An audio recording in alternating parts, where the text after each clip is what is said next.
Good morning, wonderful people, great Biafrans, wherever you are. On the face of this very planet, once again, we welcome you to our live, interactive question and answer session, something that the zoo can never do.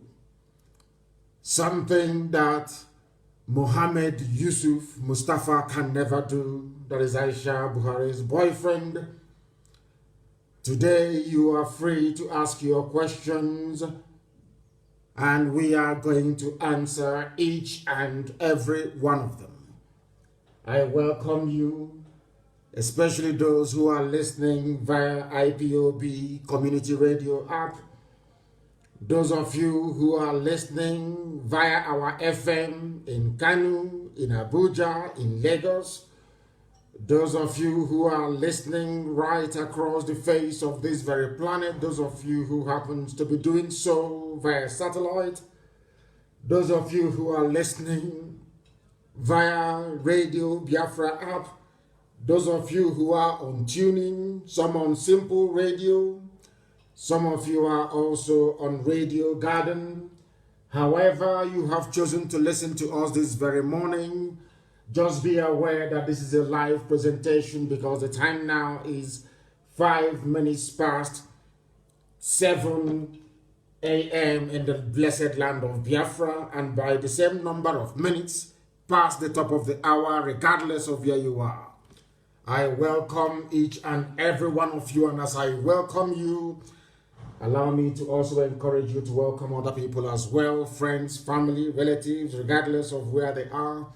As long as you have an internet-enabled device, you should be able to participate in this very program, this very morning, afternoon, or night, depending on where you are. I welcome each and every one of you. My name is Nnamdi Kanu. I am the leader of the indigenous people of Biafra all over this very planet, the director of Radio Biafra and also Biafra Television. And by the very special grace of the Most High Elohim, a servant of the wonderful people of Biafra, I welcome you once again, please. Today is Friday, the 9th day of October, 2020. In a short while, our lines are going to open. As usual, you can reach us on Skype, which is IPOB 2020 IPOB 2020 at outlook.com. We are also on WhatsApp, and our WhatsApp line this very day I am going to announce very, very shortly. I will announce it very, very shortly. Please do try and bear with us. The WhatsApp line just for today, the line through which you can get hold of us today is +44 7951278705. I repeat, +44 is a UK number, +44 WhatsApp only, please. +44 7951278705. You can reach us on this very platform and also on Skype as well, IPOB 2020 at outlook.com. We are going to pray very, very briefly, and then after that our lines will open, and as usual, please keep whatever you have to say to within 2 minutes. Ask your questions, please, and then allow the world to hear the answers that we have to provide. We want very difficult questions. Please dispense with any form of pleasantry or greeting, please. Just give us your name and where you are when you do call us, and then you proceed to ask your question. But before all of that, we are going to pray to hand over all our proceedings this morning to the Most High Chukwukika Biama Promi Henine. Chineke nna nke bi n'igwe onye kere eluigwe maka elu ụwa, onye ndị mmụọ ozi na-akpụ isi ala nye onye ọbụla nne ya ka mmadụ dị ndụ na-efe. Chineke nna na-epụtara anyị ihu wee pụtara anyị azụ, onye ọbụla nne ya na-achị, onye ịma mma ya na-adịgide n'ime ndụ ndị ya nọruo mgbe ebighị ebi. anyị were ihe niile nke anyị onwe anyị bụ onye fee gị n'aka n'ụbọchị nketa n'ihi na inyewe anyị ndụ n'ala nke ndị dị ndụ anyị wee na-aja gị mma wee na-eto gị na-asị gị na eze ebube dị ngọzi na ozi ọma nke dịrị anyị ka anyị wee gbasaa na-ehi ndụ ndụ n'ụwa niile.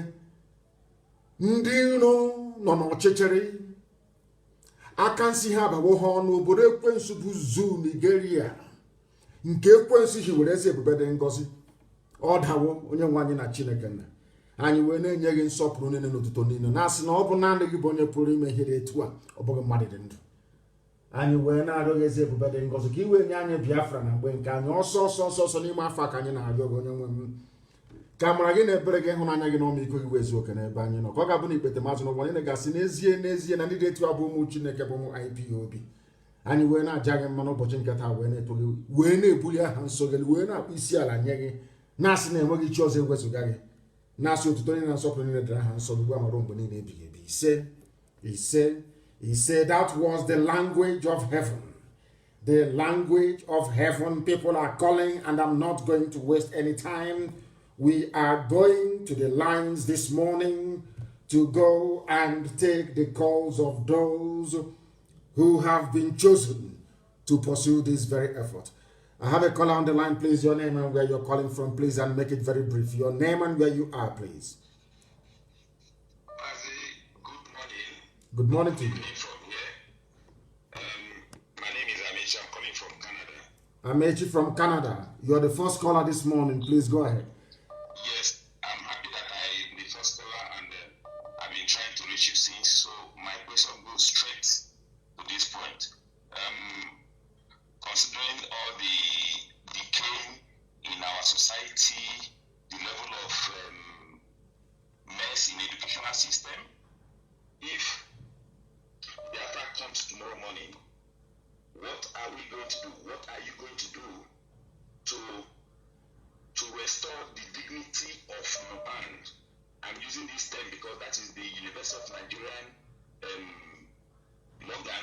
What are you going to do to restore our engineering graduates, our electrical, civil, mechanical, and petroleum engineering, so that they will kickstart and hit the ground running on developing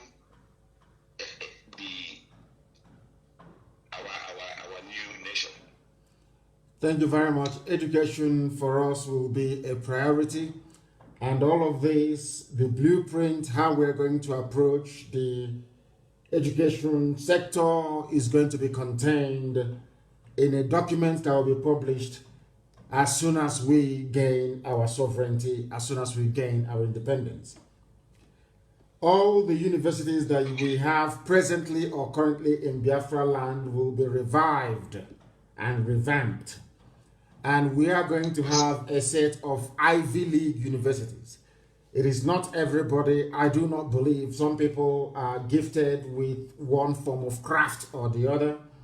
They will have the same importance, so to speak, as a paper degree. In other words, woodwork, glasswork, metalwork, and steelwork.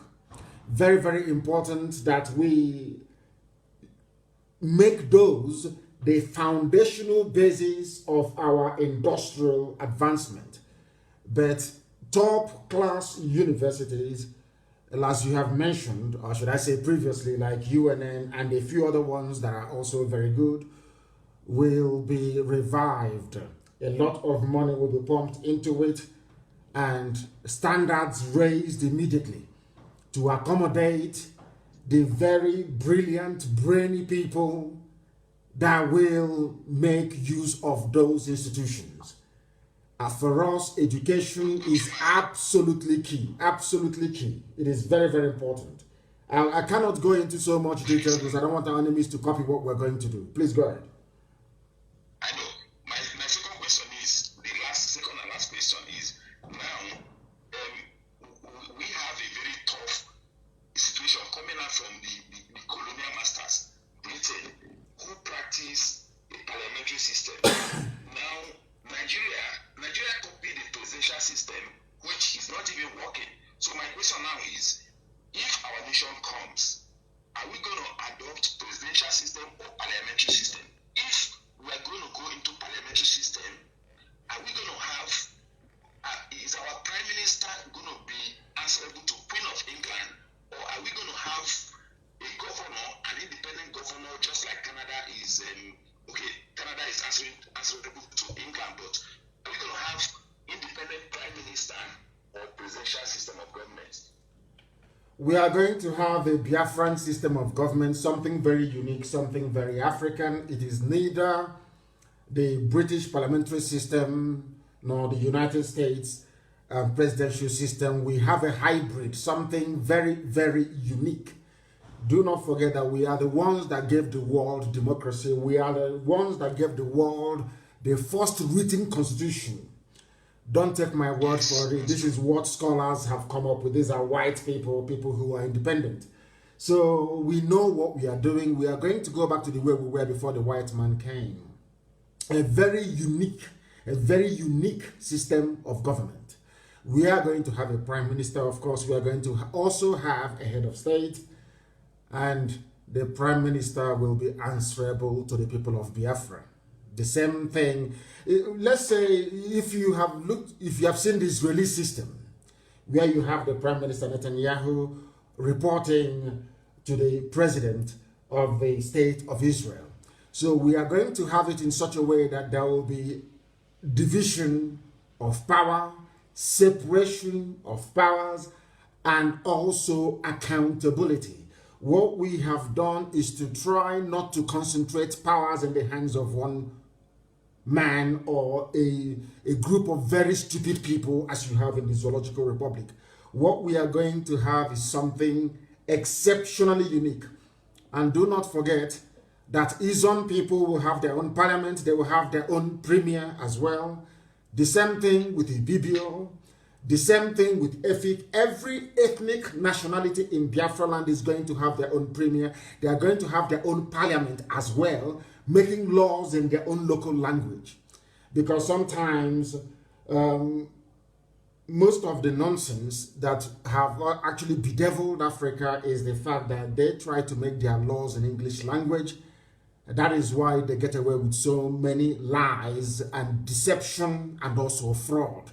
So in Igbo land, the Igbo nation is going to have its own parliament making laws in Igbo language. Idoma is going to have Idoma parliament making laws in Idoma language, answerable to the premier of Idoma land, who in turn is answerable to all the people who he has been mandated constitutionally to preside over. And mind you also that each and every of these ethnic nationalities within Biafra land will have their own flag and their own national anthem. And any day they wish to leave the union, any day they want to abandon Biafra and go on their own, we will go down to have a party and say, we will have a very beautiful send-off party and say bye-bye to them. That doesn't mean that we are not one people, we are still the same people. So what we are going to have is something very, very unique. Very, very unique to Africa. We're not going to copy anybody. And I believe very strongly that after about 10 or 20 years, people will begin to copy us instead. Thank you very much. Thank you, Mazi. Thank you, Mazi. May God bless you this trouble, and we continue to pray for you. He said, and you too, my dear brother. Thank you very, very much. Thank you very much. I had a caller previously on the line, but they are no longer there. So let me go again to WhatsApp and see who is there. The caller on WhatsApp, can you hear me, please? Your name and where you are, if you may. The caller on the line, can you hear me? No, they cannot hear me. I have another caller on the line on WhatsApp. Can you hear me, please? Your name and where you're calling from? Hi, my name is Chidi Okafor. I'm calling from Manchester, United Kingdom. Chidi Okafor from Manchester in the UK. The world is listening. Please go ahead. Your question, if you may. Yeah. I want to ask you a question. I saw a video, one of the comedian called Zebus or something. He was saying that the SAS people took him to cell, and he went there and saw a lot of IPOB members there. So he was asking is there any plan for the IPOB who has stayed in the cell for 8 months, 6 months? Is there anything that the IPOB is doing about those people that are in cell, or have they been forgotten? Do you follow the activities of IPOB? Do you follow what we do in this Yes, I movement? follow, but not that often. Then I do strongly recommend that you follow what we do very, very often. We don't abandon anybody. SARS can go behind people's back and kidnap people's children, and we don't know about it. Now that this has come to our attention, we are going to investigate it. We have lawyers on retainer. We retain lawyers across the board. Across the board. So anytime we get any information regarding any illegal abduction or detention, we go to court immediately and we get our people freed. The thing about the zoo is that Nigeria is a criminal state. It is a jungle, it is a zoo. It is a place populated with animals who cannot reason properly. That is the reason why they can take people's children and hide them from us. We don't know about it. But now that it has come to our knowledge, we're going to do something about it. Zedus or something. Zedus, he makes a comedy. He's a comedian. So I saw the video he made. I think that should be last month. So calling on the IPOB members to go and rescue this, at least in Anambra State. If you kidnap them, and because they protest, and why the Fulanis herdsmen keep those that keep people, once they come highest 2 days, they go out. But the IPOB member who protest peacefully are in the cell for over, some of them are there 6 months, 8 months now, and their family member, some of them, their family member don't know where they are there. That is what I'm saying. Look for the video and circulate it, please. We want to see that very video. And if you have been following, and I would strongly recommend that you follow what we do, you will see our statement that was issued only 2 days ago. We made it very clear. The thing about the zoo, Nigeria, is that they go about kidnapping people. They don't make what they're doing open. That is why they have so many checkpoints in our land. You can come to a checkpoint and you disappear from the checkpoint. People don't understand why we're against all these things. People, the idiot, that very fool in New York, that idiot in New York, talking nonsense, they're giving money to the fool. These people don't know what we are passing through. That is the thing about black people, and I keep lamenting and complaining about it all the time. When you give money to a black person, they lose their senses. They no longer reason properly. These are the things that we are fighting. People don't understand the meaning of our agitation. We want freedom. We want people to be free. And we are not going to stop until we are all free.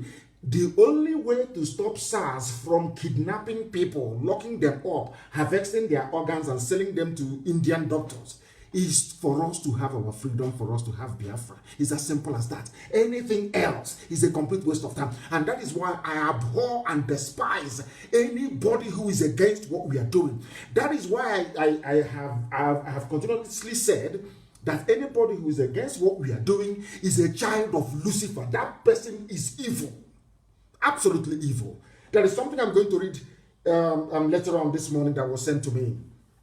They said an American radio host was saying in the USA about black people and the way we reason and the problem with us.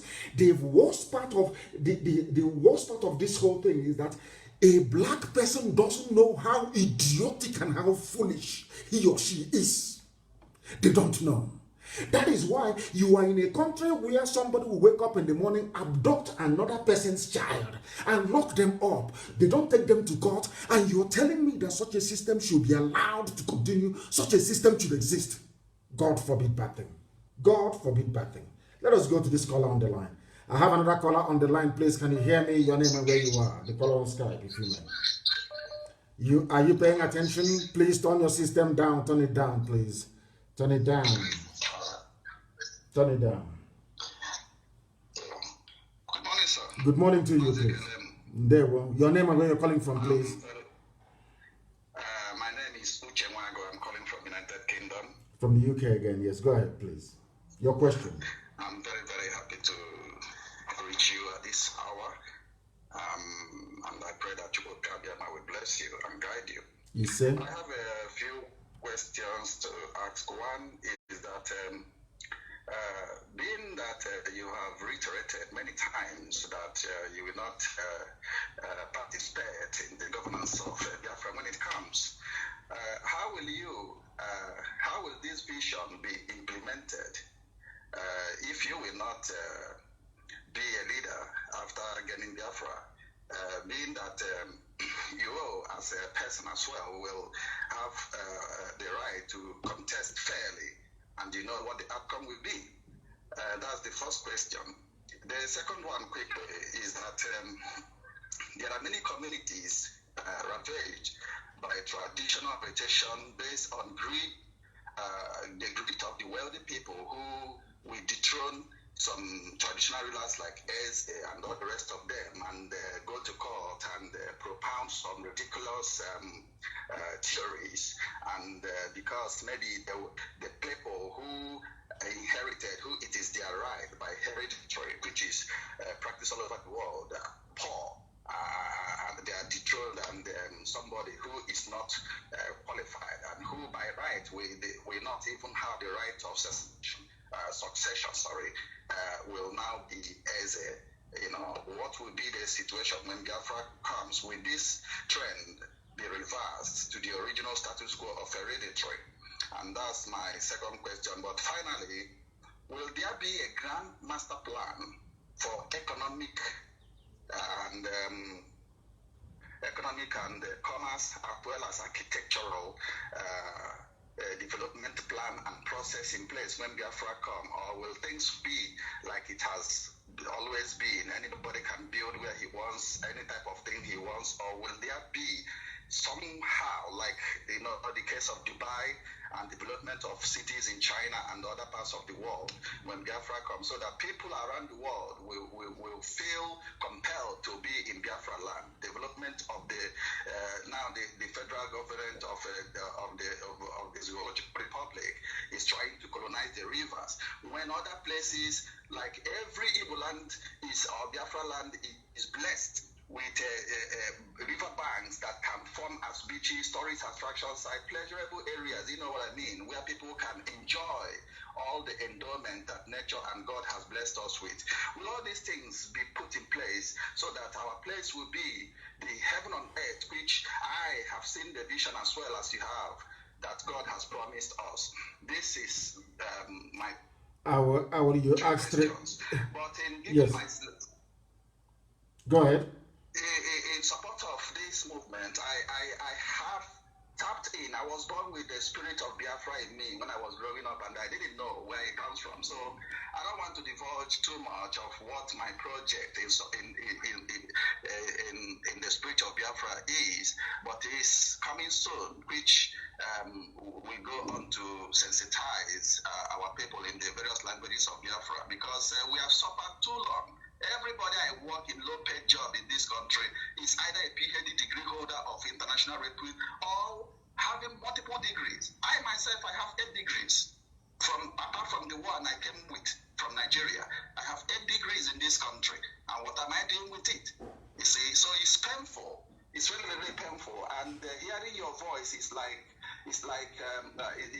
giving life to a dying soul, whereby we know that even if we are dying, we know that there is hope afterwards. Thank you very much. Thank you very much. And I will approach your questions this way. Number one, I do not intend to lead, because everything, or the master plan of Biafra land, the development for 75 years, is contained in a document.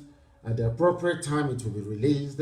And as I have said time and time again, we are going to work for 24 hours every blessed day, morning, noon, and night for 75 years to build our land. We are not janjaweed, we are not lazy, we are intellectually astute, we are naturally endowed with intellect, hard work, and dedication to duty.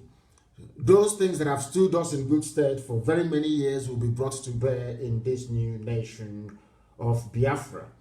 And regarding what you said about some hereditary titles and the thrones and all the rest of it, Biafra is going to be a republic, or the people will have to decide via a plebiscite the type of nation that they want.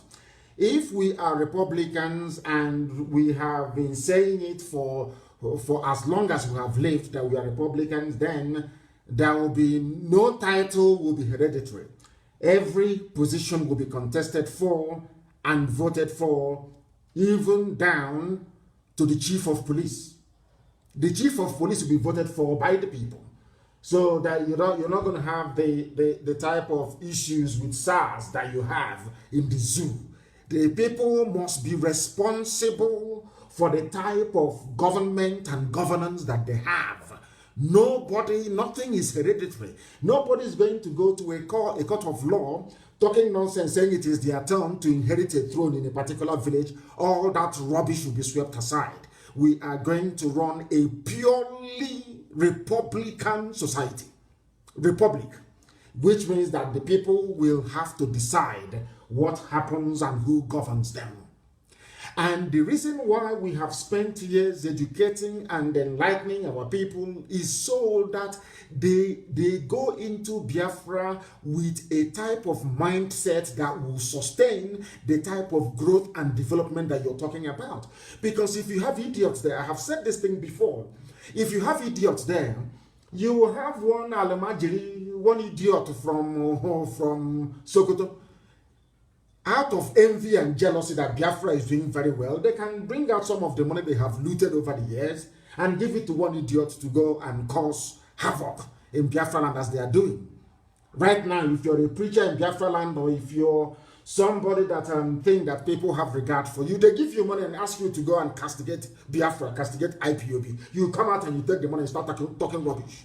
The next day, we are not going to allow such things to happen in Biafra, and that is why we will have the very finest secret service that man can ever imagine possible.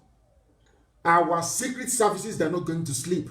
They are the ones who will make sure that no counterfeit money gets into the country. People don't know the impact that counterfeit money will have on an economy. Because most of them, they are black people, they don't know. They don't even know the meaning of inflation. They don't know the impact inflation has both on wealth creation, in terms of employment, and making sure that we have a viable society that people will be proud to belong to.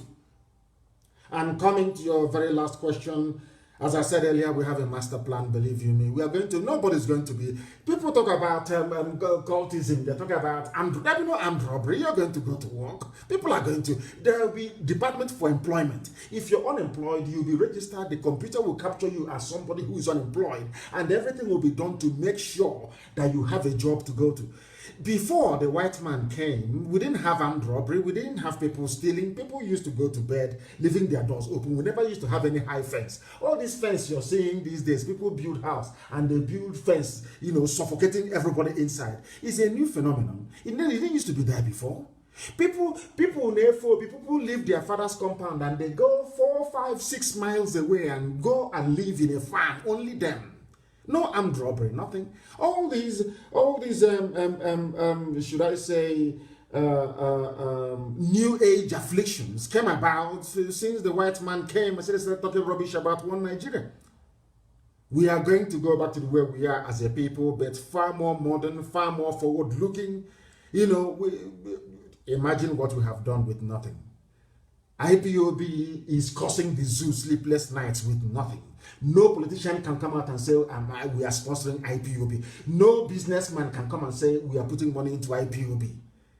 From the little that we have, look at the impact we have made. Then imagine when we are given a country, we will turn it into paradise on this very earth. And they know. And that is why Obama is talking rubbish and talking about one Nigeria. Because they understand what we have in us. They understand that we are asking for Biafra, that we may manifest the goodness of God in us. That is what Lucifer doesn't want. That is what the forces of darkness do not want. But they have no choice. They have absolutely no choice, because we are winning.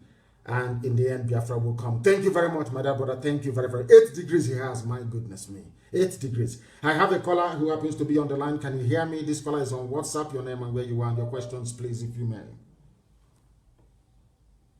Can you hear me? No. They are reconnecting. I have another caller who happens to be on WhatsApp. Please, can you hear me? Can you hear me? For the last time they call on WhatsApp, can you hear me? Wonderful. My angel manifested in human form. Thank you. With you and everyone on this great platform propagating this everlasting gospel. I remain your humble brother Mazi Ekuruke, calling from Iguacha province. From Iguacha. Please go ahead. Please go ahead. My leader, I just called to. There is need for me just to say it because here there is here the and they are not to hear. Based on what you are talking about concerning the master plan and the way forward when Chukwukabiyama restore our land Biafra, how it will be governed. And you have made it clear concerning the democracy and all the rest of them they are talking about, that it emanated from our land. And yes. In order to add to this that you have said now, I want to give a sort of advice or encourage that when this government, our government comes, for instance, after laying the foundation, that must be done. After the foundation is laid, before the contesting of whatever position, because foundation must be laid, and whoever has have the master plan will lay the foundation, make sure that the foundation is correct, and you are the one now. Is it contested? So that is, by the way. Then when they will begin to now contest for political positions, now for instance, you know our people, during the olden days, during maybe when they have, people will have different opinions, this, that, different opinion. And when they come together in the Mbarama or the market square or whatever they will gather, you will see that everybody, when they vote and have a consensus, they say, oh, Hakarashe. Everybody would. And whoever have a different opinion or decision will bury his or her opinion or decision and imbibe with the one that everybody agreed it and work with for the progress of that particular opinion. And this is what is lacking even in the whole world today. That is why we are having Democratic, the Republican, APC, PDP. They will not be, for example, when a particular party emerge in the center, what I advise so that it will help us, every other position, every other political party must be collapsed. That one that emerges in the center, everybody will rally around to make sure that everyone work towards carrying the collective developmental activities of that particular. Then after, for instance, if we agree maybe it's 5 years term or 6 years term or 7 years term, after that time, and by the grace of God, one single term, not coming for second term, third term, fourth term, one single term, immediately that term ends, that political party, every of that political party will collapse, and they will form a different political party. People will come again, and those people who have served will go and retire. The people who breed of people will come, so that we will not have this sabotage here and there. For instance, see what Chukwukabiyama is using Donald Trump, Republican, to do. But the Democrats are fighting against the development of their people, so development of America. The same thing is happening in the zoo. The same thing is happening everywhere. So we'll learn from their mistakes, and so that immediately we come a march. Every political party, whatever political party platform you came from will collapse, and that one in the center will become number one. Everybody will rally around on it and work it for that particular duration of time, whether 6 years, 5 years, or 7 years time. And immediately they finish, one single time, everybody will go to your tent.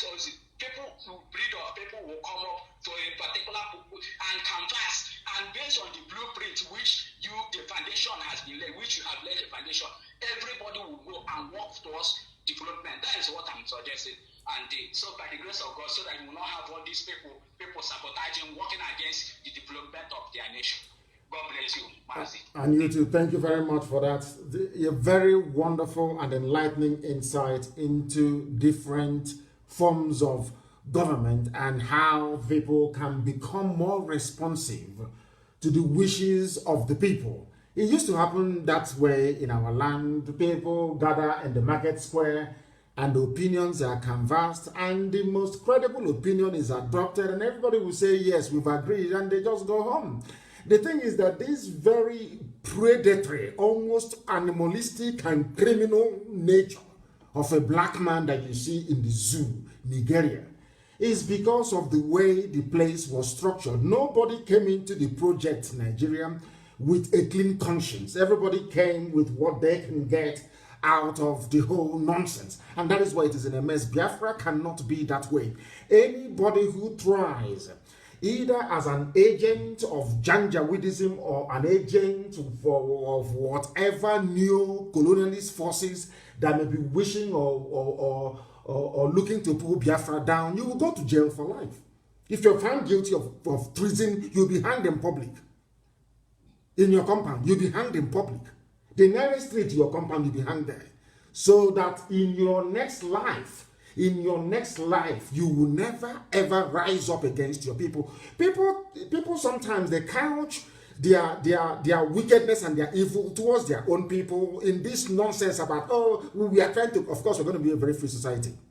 When I mean free, I mean absolutely free. You can say whatever you like and get away with it. If you say something I don't like and I feel sufficiently upset about it or aggrieved, I go to the court. I charge you for libel and I take you to court for defamation of character. And then you go there and prove if all the allegations against me is right or wrong. But somebody sending police or sending whoever to go and arrest somebody because of what they said is all crap, all rubbish. It's not going to happen in Biafra land. So we are going to have a very viable, vibrant democracy. But for us to sustain that type of democracy, it requires vigilance on the part of everybody. Everybody has to be vigilant and working towards one purpose. That one purpose we have signed up to is that we're not just fighting for freedom for the sake of it. We're not just fighting for freedom to become like another useless, very hopeless African country. Heaven forbid, no. We are fighting to try to build something that when God comes down from heaven, Elohim will come to Biafra land. Thank you very much, my dear brother. Very, very enlightening. Thank you very, very much. I do have a caller. We have a caller, if I'm not mistaken. There is this caller we have on Skype. If they're there, they're no longer there. They are not there anymore. Let me see if I can go and get the person who is on Skype. Your name, please, and where you are. Your name, where you are, please, and your question. My name is Chukuma. I'm calling you from the United States. From the U.S. Which state are you in the U.S.? Which state are you in? I'm calling you from New York. From New York. Thank you very much. Please go ahead. Yes. Okay, Mazi, I have 3 questions to you. One of my first question is this. Before the fallout of Ohaneze, did you ever, Mazi, please be patient and understand my question. Before this fallout between IPOB and Ohaneze, did you ever in any way had a meeting with them and they tell them your plan? Or is it because you found out that they sold out and you took advantage of them being sold out to castigate them? Because I am in support of castigating them. I'm castigating them myself. But my question is this, my number one question. Did you ever tell them all these beautiful and wonderful plans that IPOB has brought for the development of Biafra land and liberation of Biafra? Did you discuss it with them? Yes, hold on. One question at a time, because your questions are very deep. Yes, the answer to that is yes. I discussed it with them. When I came out, I went to Chief Nyawodo's house to go and see him. I had a meeting with him. I had telephone conversations with him. It did not just stop there. The same plans that we had, or we have, still have till tomorrow morning, of course, until Biafra comes and beyond, I also intimated the governors as well. Are you listening? I said, it is not just Ohaneze that I sat down with to discuss all of these issues. I also sat down with the governors and I told them everything. And I explained to them the difficulties they will have coming out in the open to support what we are doing. I am not against them doing what they're doing behind closed doors and, trying to be some kind of a moderating influence. If that is how they want to sell what they are doing to Abuja, I don't mind. I said to them, do what you're doing and we'll do what we are doing. But if you're asking me to call off Anambra elections, you must bring something to the table. I gave them example as to how the Yorubas managed to get presidency for the very first time in 1999, because there was a consensus immediately after June 12. The whole annulment, the whole nonsense that happened with Abiola's stolen mandate by IBB and Abacha. I made it very clear and I said to them, we must sing from the same hymn sheet. We must bring pressure to bear on Nigeria. That is the way you get what you want. If you keep begging and pleading from now till forever, it won't happen. I sat down with them. I discussed with them personally, I said. Private conversation one-on-one. And I told him, this is what we are going to do. Now listen very, very carefully to this. I'm not sure I've said this in public before. They asked me, the governors asked me to give them a list. That Abuja asked them to ask me to give them a list as to the things that I want before I lift the boycott of the Anambra elections. Listen carefully, please. I said, you must open Calabar Seaport. You must open Iguacha Seaport. You must open Warri Seaport, because there is something wrong with all of us crowding around Lagos all the time. Papa and Tinkan, you try to get funds from abroad, or you struggle and you buy a car, you bring in the car, and the car has to go through Lagos. Why? When the same Atlantic Ocean flows through Warri, flows through Iguacha, flows through Calabar, the same lane that the ships will take to going to South Africa, going to Angola, going to Gabon, going to Cameroon, all those places, the same Atlantic Ocean. Why must this ship stop in Lagos? Why can't it continue all the way to Calabar, all the way to Iguacha? So I said, you must open Warri Seaport, you must open Iguacha Seaport, you must also open Calabar Seaport. And I asked them, listen carefully, and I asked them, and I said to them that the river port in Onitsha must be opened. I went as far as saying that they must also build another river port in Lokoja, not to serve Biafran people, but to serve those who are in that area. We had all these things, all the plans outlined. I said to them, take this thing to Abuja and tell them that is what I want before I can call off the elections. The election boycott. You know what they did? Now, after going through all of that, because remember that then the Buhari had died, they buried him in Saudi Arabia, they were preparing Jubril to take over then. Osibanjo called them for a meeting in Asarok on the back of the submissions that I made. As I'm telling you, God, call on Nyanwot on the phone and ask him. On the strength of IPOB's agitation, Osibanjo called them to a meeting. Nyanwot did not tell IPOB that he was going to that very meeting. They went to that meeting, they took the CV of their children, the resume, CV, all of them were going there to look for jobs for their children. They never discussed that very list I gave them to give to Abuja. And I said to them, there's some things I can't say on air, to be honest with you. I advised them. I advised them and I said, if they ask you, tell them I have to take something. Since you say we are your children, tell them I have to take something back to my children for them to stand down what they are doing. What are those things? As I have listed, I said all the industries that were closed down, all the industries that Michael Opera built, all the industries that Simon Bakwe built, that are moribund, we want them revived so that people can become gainfully employed. I asked Ohaneze and the governors, I said to them, what is the money that who stole the money that Jonathan voted for Iguacha to Enugu Expressway? Where is the money meant for Onitsha to Enugu Expressway? Who has that very money? Who stole that very money? Because Jonathan awarded these contracts twice. Now it was then I discovered that they had eaten the money. That those who are in Ohanese are the ones that ate the money. How are they go? Now the shame could not allow them. Shame could not allow them to take this very request to Abuja and argue it. Because in Abuja, they were told, but we have given you money for Iguacha Enugu Express Road. We've given you the money for Onitsha to Enugu Express Road. Why are you coming to us again? Why don't you go back and tell your children that you have eaten that money? Do you understand?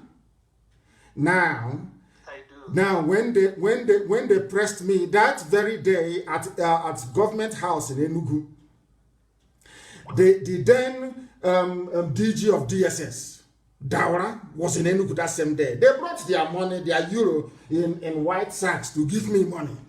Once I call off Anambra elections, they will give me money. And I said to them, no, I don't want. I was in that meeting with the governors. They said to me that Nyawodo is upstairs, that Ike Premati is upstairs. Do I want them to come and join? And I said to the governors, no, they cannot come now. Go to Abuja and tell them this is what we want. When they agree to it, today we cannot have a jamboree together. That's one big family. That was the day they decided that we are unmovable, that they will bring the army to kill us. That was the day Nyawodo and all the rest of them ganged up and said to Buratai, come and kill them. They now held a meeting at Nike Lake Resort, where they planned to kill me and to kill my parents and IPOB family members. That was exactly what happened. Your second question, please. Thank you. Thank you. My second question is this. Enyinaya Abaribe is a senator voted in through PDP, political party, whatever, I don't know. And now, Dave Omae is also a PDP member. Now, Abaribe shared the same idea that the Biafrans are being marginalized, are being tormented, are being humiliated. Do you think, since you approve of Abaribe, that this Abaribe has been able to share these ideas with Dave Omae, Ohaneze, and Ike Nwusu? Because I'm hearing that name for the... No, Ike Nwachukwu. Yes, I just want to bring in that name again, because I saw a different name with that. So my question here is this. Has Abaribe, whom you have asked us with his performance and his behaviors, that is outspoken to tell the world how we have been marginalized, do you think, since he works on the platform of PDP, and the Dave Omae, who has claimed that he is the governor's forum, or chairman, governor forum of PDP, that he has shared this idea with Abaribe, or that he has bought the idea of Abaribe, of believing that we are humiliated, marginalized, tormented, killed on daily basis? That's my second question. Yes, I want to answer your question this way. In the year 2000, and Obasanjo got in 1999, after Jim Wobbard and Ojo Zokalo betrayed Ekweme. I want to answer your question this way, that Abaribe is a lone voice in the wilderness. Now, the question you should be asking is, why are the governors, why is that? That other lawmakers are not backing? Is what Abaribe saying, is it wrong? That we are marginalized? Is it wrong? Everybody knows it's the truth. Now, ask yourself this question. Now, this is how I want my people to reason. Ask yourself this simple question. Why is it that other senators are not rising up and supporting Abaribe, saying the same thing, singing from the same hymn sheet, so that those who are oppressing us will understand that we have now risen up as one people? They will not do it. Because one person will go behind to Sokoto and say, oh, I want to be vice president, Forget that thing that my brother is saying. Forget what Abaribe is saying. He's just speaking for himself. Oh, we are not marginalized. There is nothing wrong where we come from. Idiot like that, buffoon, that animal in Uyo, claiming he's a preacher. That is the type of mentality our people have. They want to trade whatever they have. The competition they have is amongst themselves, whereas the enemy is outside. You should be competing with those outside. All they care about is to be the only person that have built upstairs in the village, for them to be the only cock crowing in the village. That is village champions. That is what they are. That is why they cannot support Abaribe. Are you telling me that Omahi, as learned as he is, Omahi is an educated man? Are you telling me he doesn't know what is going on? Did you not see our mothers yesterday crying that their rice farms are being destroyed in Ebonyi? Go to Punch newspaper, it is there. Are you telling me that that idiot Nuyo couldn't say it? Are you telling me that why he cannot see that our mothers are crying that their crops are being destroyed? Now in the house, in the chambers of the Senate or whatever it's called, everybody will rise up to say this is what is happening in Ebonyi. I'm not happy. And you, the same evening, Umahi will rise up and say everything is okay. Oh, Buhari is doing very well. That is how they are. People need to understand the way we have taken our selfishness to a new level. We have taken our individualism to a new level, and it is destructive. It is destructive. I could have gone as that Oshomole lookalike did a while back. I should have gone to the zoo and taken money from them. The time that Mama Ndawara brought his sacks of money to a local government house. If you doubt me, go and ask any governor. They were there. Go and ask Ugwani. They brought money in sacks, in euros, millions, to give to me, and I said no. In any government house. Go and ask Ikebrema, he will tell you. I said no. So if I had collected that money as some other idiots have done in the past, by now I'll be telling you, let us move forward. There is a way to do it and all that rubbish. But we have remained very consistent. We have said no. Instead of somebody to come and say, oh, this thing that our people are saying is correct, oh, let's key in. They will tell you, oh, let us beg for presidency. We will go down on our knees to go and beg them. That is the problem that we have. Not that they don't understand, but their individual selfishness, their need to come out. And because people, they know that in a Biafra land that is very highly competitive, they may not be able to find their feet. So the only thing they can do in life is to sabotage, is to go and become subservient to the oppressor, that they may make money, live in Abuja, live in Lagos. That is why they don't live in the village. Please, your next question. Thank you, Mazen. My next question is this. You promise us that you will answer every question in every sincerity. So be patient and answer me this one. I have an aged mother who has been so much intoxicated with the Biafra. Let me use that word. I might be wrong. She has everything she talks about all day long is Biafra. So answer this question for her sake and other aged mother whom you know are listening on daily basis. Looking at all the sabos that has come up to make video to castigate you, to tell us that IPOB is a private business, to tell us that you don't know how to do it. There are so many, I cannot mention all their names. In 3 words, can you tell the world why you think that IPOB, their message, their blueprint, and all the plans they have to restore Biafra is the best, and why they must stick and follow it? After that, I have one final. Thank you, sir. Thank you very much. As I said to you before, our people are destructively selfish. Destructively. Let me tell you something now. If you bring the best ideas to your village, you yourself right now, take that idea to your village. Try to propagate that very idea.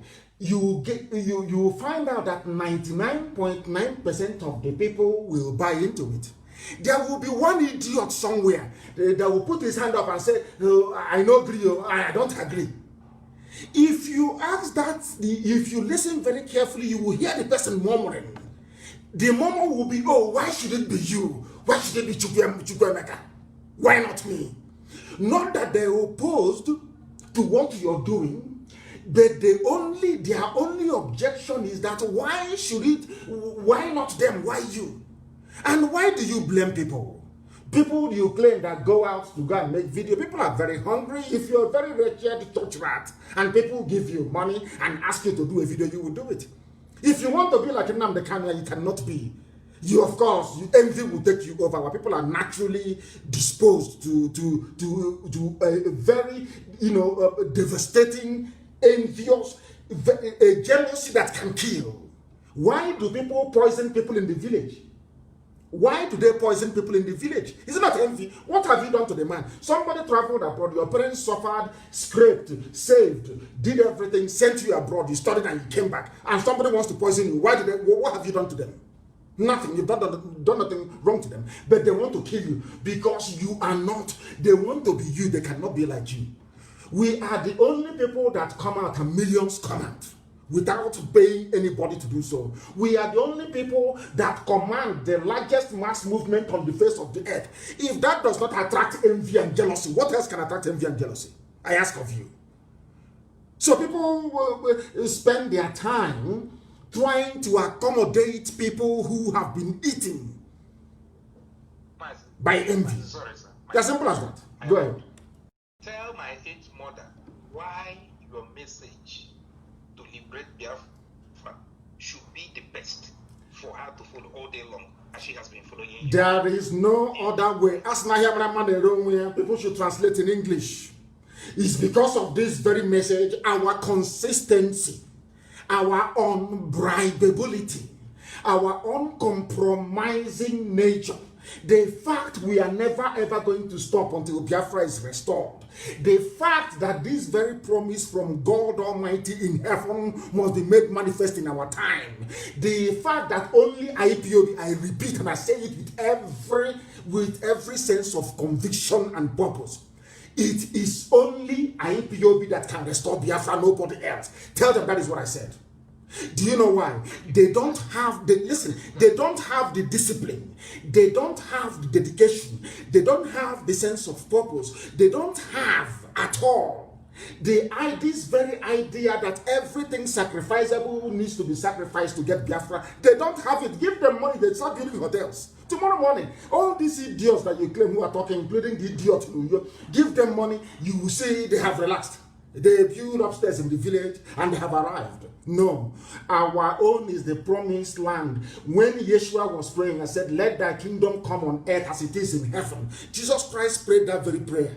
And we are referring to Biafra, and I can tell you that very confidently. That is the reason why Obama said to keep the zoo one is a tax that they, the idiotic Janjaweed jihadists, must do, because they know that Biafra is the kingdom of heaven upon the face of the earth. And anybody, if you are discerning, if you have the eyes in the spirit, if you can see, you will see what millions have seen. Our brother a while ago rang and said, in the village in those days, you come around in a village square, any good idea is basically sold to the people, and the people will say, behind this idea we stand. Go and ask people anywhere, who is that very person? Before IPOB came, has there been this groundswell of opinion in terms of our consciousness, in terms of our sense of purpose, knowing where we are going to? It's only this generation that did it, and only IPOB can do it. And that is why your grandma or your mother must remain resolute and focused in what we are doing. Thank you very much.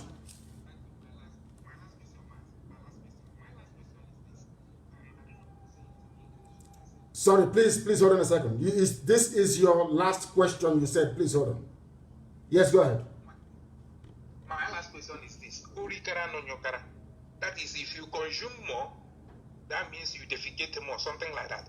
How do you plan to compensate? How do IPOB plan to compensate people in Aba, Onitsha, Owerri, and then for the lives that has been lost in agitating for Biafra?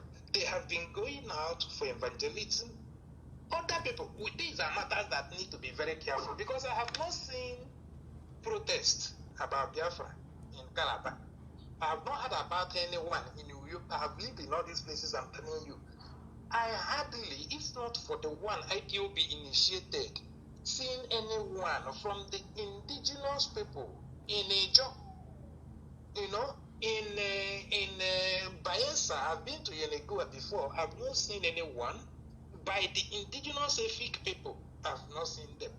Now, look at Aba. Indigenous people in Aba have stood up to tell the world we are being humiliated and marginalized. Aba people have been killed in Onitsha. They have been killed and massacred in Asaba. Sometime I heard about that, but these days, no.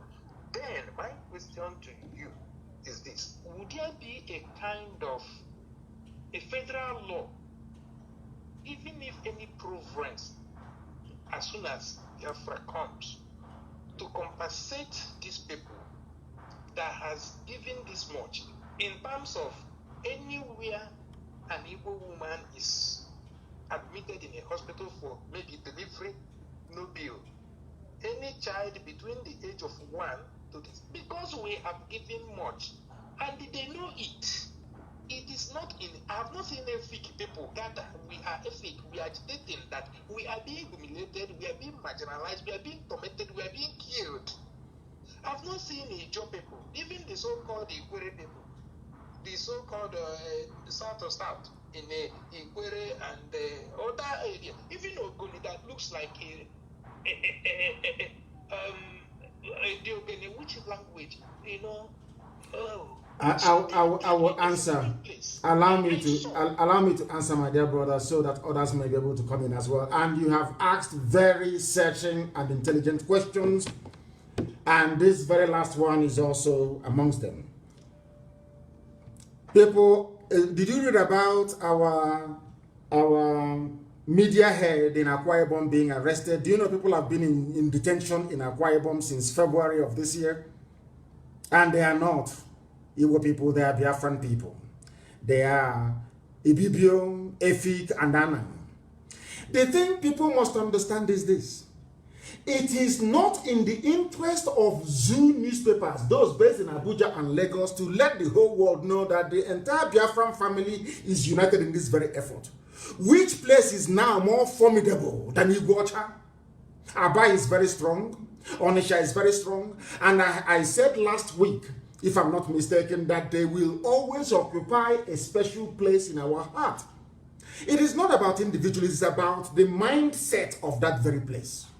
And as I have said time and time again, Onisha, Aba are very, very key, because these are huge commercial hubs. If you get these two areas, you know that our people are compliant. So they will occupy a very special place in our hearts forever and ever. History will remember Aba, will remember Onisha, will remember Iguacha. And I am sure you said you have not heard about people protesting in all these places. And I keep reminding everybody what happened only 4 years ago, or should I say 3.5 years ago. People have forgotten that in 2015, when I was arrested, the people walked, they trekked all the way from Ebanke in Abo, all those places. People say, oh, we're not Igbo. People came out of their houses and walked on the road. They did not take any transport. They walked all the way to Enugu for a rally. It was on their way back that they blocked the head bridge of Onitsha for 4 days, asking for my release. I have said this many times. It doesn't... People, there are places in so-called Igbo land that is more quiet than Ibibio land, than Efik land, than Anang land. But we know that not everybody is just like going to a war. Not everybody enlists as a soldier to go to war, but they are fighting under the banner of that same country that they love very dearly. The same way that not all of us, you don't expect all of us to come out at the same time. Some will be praying. Some people have to pray. Some will be pouring libation. Others will be offering moral support. Some people will be doing the cooking. You don't see everybody at the same time. But I can tell you that it is raging. If you go and see the number of IPOB families that are being set up every day, you will be astonished, I'm telling you. And in places that you least expect. Forget all the idiots that come out on the pages of newspaper to be talking rubbish. On the ground, we are in control. On the ground itself, IPOB is everywhere. We are in control on the ground. So don't bother yourself, my dear brother. And thank you very much for such searching and intelligent questions this very morning. Thank you very, very much. I have a caller who happens to be on the line. This caller, give us your name and where you're calling us from, if you may. That is network permitting, but I can see you're calling us from a part of the zoo and it is not connecting. And how come that is not a surprise to me? It is not a surprise to me for the very simple reason that that very place is not working. That very place is not functioning. I want to also use this very brief opportunity to congratulate Ngozi Okonjo-Iweala on her appointment with the WTO. I want to congratulate her. That is a very big difference between us and Alamajri that went to ICC court and he came last. Ishak Bello. He came last. Because Okonjo-Iweala went and came first. That tells you all you need to know. So when fools like Obama say keeping Nigeria one, you can now understand the reason why. Because Okonjo-Iweala, thank you very much. Thank you very, very much. I am humbled. I am humbled. You have done Biafra proud. The caller on the line who happens to be on Skype, can you hear me? Your name and where you are, please. Good morning, Maazị. Good morning to you. Raise your voice for us, please. My name is Mulu Chinedu. And where are you calling from? I'm calling from Hungary. From Hungary. Please go ahead. He is calling us from Hungary, but he is no longer there. He is no longer there. I don't know what happened. He is no longer there. We are listened to right across the whole globe. On purpose, we didn't advertise this very program to see if some of you would join. Can you hear me? The caller on the line, can you hear me? Hello? No, your line is breaking. Now I can hear you. I can hear you, ma'am. I can hear you now, yes. Please, your name and where you're calling from?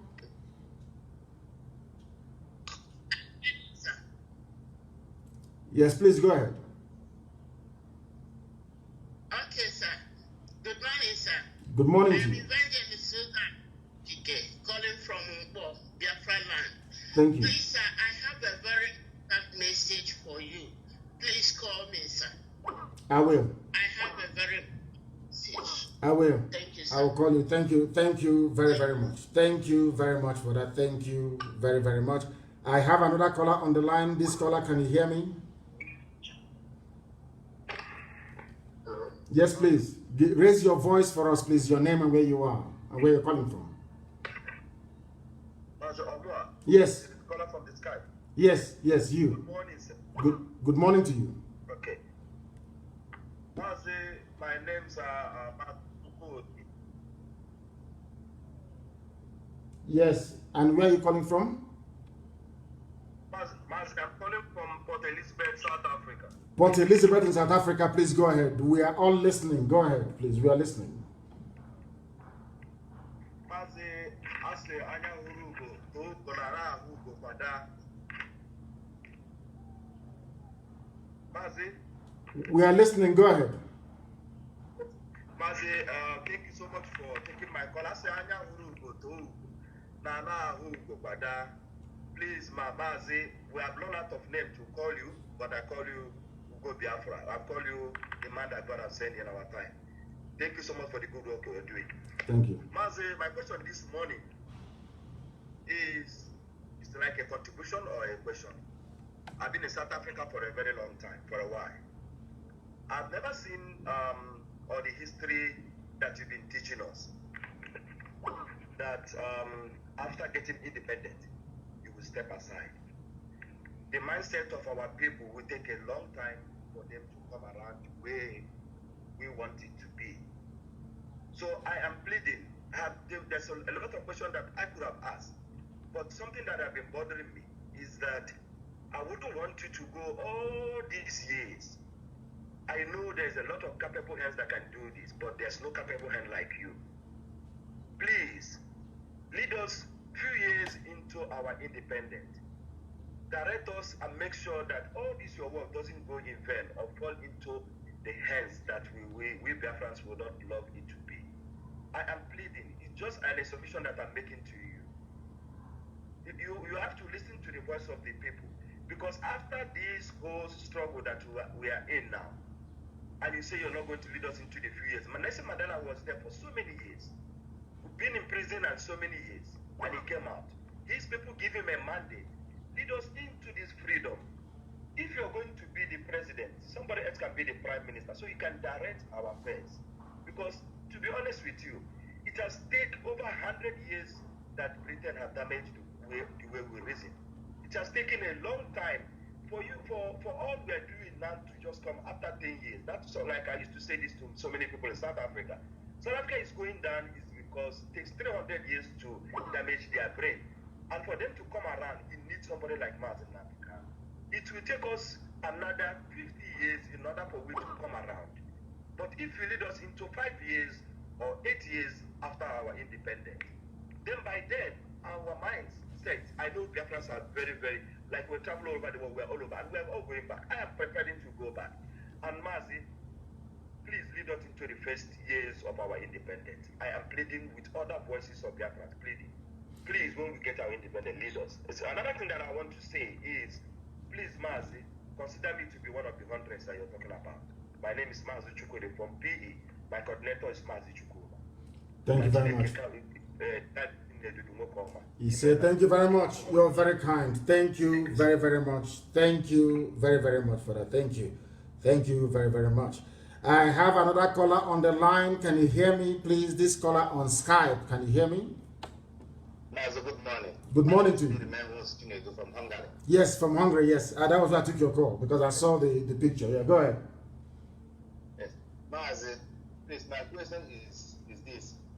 When are we taking our agitation, our protest to the streets of London, America, Canada, Australia, and let us spend days the way we did it at Orange Head Bridge. Let us spend days on the streets of all these states, of all these countries in the world, so that they hear our voice, they hear our cry. This bothering me. I really want this. We need to stay there like this a week, so that they know what we are looking for. They know what we are passing through in the zoo. Please, this is my question, sir. Thank you very much. It's a very good, and we are, as I said, it's incremental. We are coming there. We are getting there very slowly. You know that COVID ruined a lot of things for us. A lot of the plans, a lot of the things that we had planned to do, the Chinese virus came and decided to make life almost intolerable for us.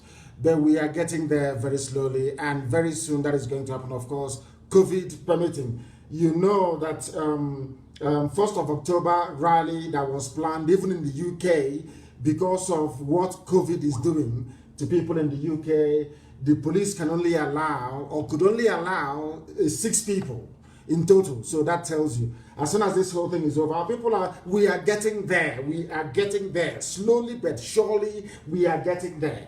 The level of consciousness, the level of reawakening, the level of enlightenment going on now makes it imperative that sooner rather than later we'll march out on the streets all over the world to tell them how formidable we are. But the Fulef will still be there, of course. Don't ever discount them. People will always try whatever they can to see if they can attract some measure of crumbs from Ubu Hausa, or should I say from Ubu Fulani. The caller on the line on WhatsApp, can you hear me? Good evening, sir. And good morning to you from here. Your name and where you're calling us from, if you may.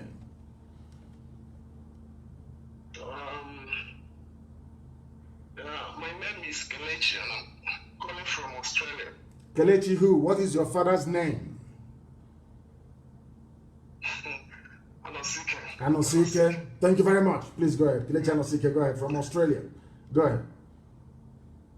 So, just I listened to your last broadcast, and there is something you said, and it's really like I asked myself a question.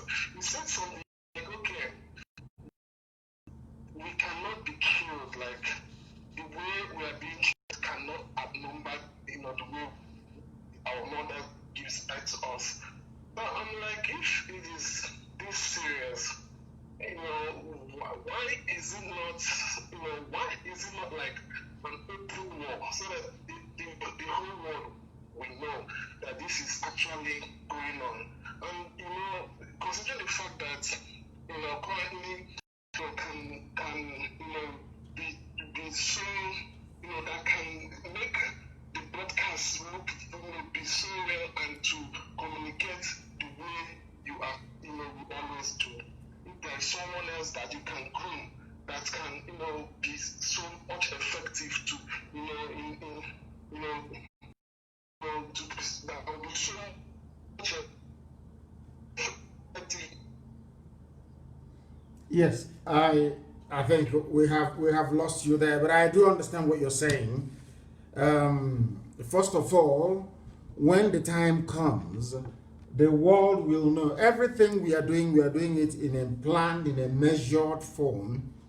You know that the trauma of having lost the last war in 1970 affected our psyche so much that, basically, we had generations raised in cowardice.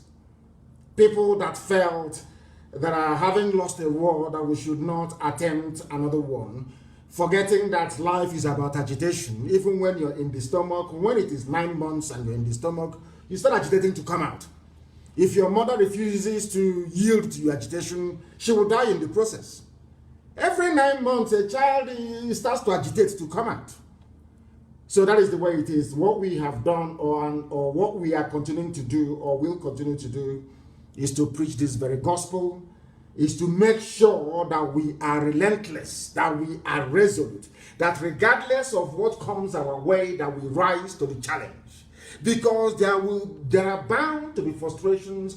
Even Lucifer himself cannot be quiet, and you're building the kingdom of God on the face of the earth. Of course, the devil will be very upset with you. That is why we must remain resolute. That is why we must remain consistent. That is why, no matter what happens, we must remain doggedly determined to restore Biafra.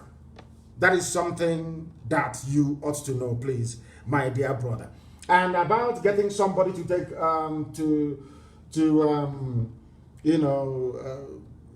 do what we are doing. Everybody, they have their own style and their own gift. And I do believe that we have people, and there are many more people who are coming up, and you will hear from them in the coming days and in the coming weeks. Sometimes you should make it a point of duty to make sure we listen to Radio Biafra all the time. Alozie is doing very well. Like Peters is doing very well. There are people who are broadcasting right now on our platform who are doing very well, and it's only a matter of time. Then you will see what they are made up of. Thank you very, very much for that. Thank you very much. I have another caller who happens to be on WhatsApp. Please, people should disregard what Facebook is doing. That is what they do. When they feel that there are too many people who are listening to us, they bring in that their little problem, and then they reduce the number of people. It's all rubbish. They know we are more than all this type of garbage. We must continue. That is the meaning of resoluteness. It doesn't matter what your enemies do. You remain consistent in what you're doing. The caller on WhatsApp, can you hear me, please? And thanks for waiting. Your name and where you are, please. Good morning. Good morning to you. My name is Shady Audible from Ihala. I come from Austria. From Austria. Thank you very much. Please go ahead. Yes. Yeah, please. I'm very grateful to hear your voice today. And I just want to congratulate you for the good work you are doing. We are all grateful for you, So my question is that I heard the way you were saying that every ethnic group in Biafra land should have their own parliament and decide and make their laws by themselves. Yes, of course. Yes, that is a very good plan. And your blueprint about Biafra is very, very, very, very nice anyway. But what I'm trying to ask you now is, every ethnicity having their own language and make their laws in their own language, I deem it fit that it will be a nice thing that we will pick up a language in Biafra land that every ethnicity will be able to learn in school to make for all the citizens of Biafra to speak a unique language. That is one. And furthermore, I'm very grateful for your explanation between you and the Ohanese and some of our politicians in Biafra land, the meetings that people held in Enugu State, how they wanted to bribe you, because why I'm saying this is that some people might be asking themselves, why is it that Kanu always insulting these people? But they deserve the thought, because they're supposed to be in forefront of telling the Fulanis that what they are doing to their children is very bad. But instead, because of the earthly things, they choose to take money and forbid their children, so that their children will be trampled upon by the Fulanis. So this is the things I just want to discuss with you. Thank you very much. Thank you very, very much. I'm not insulting anybody. What I'm saying is the truth. If they had done what they were supposed to do, then there would be no IPOB, would there?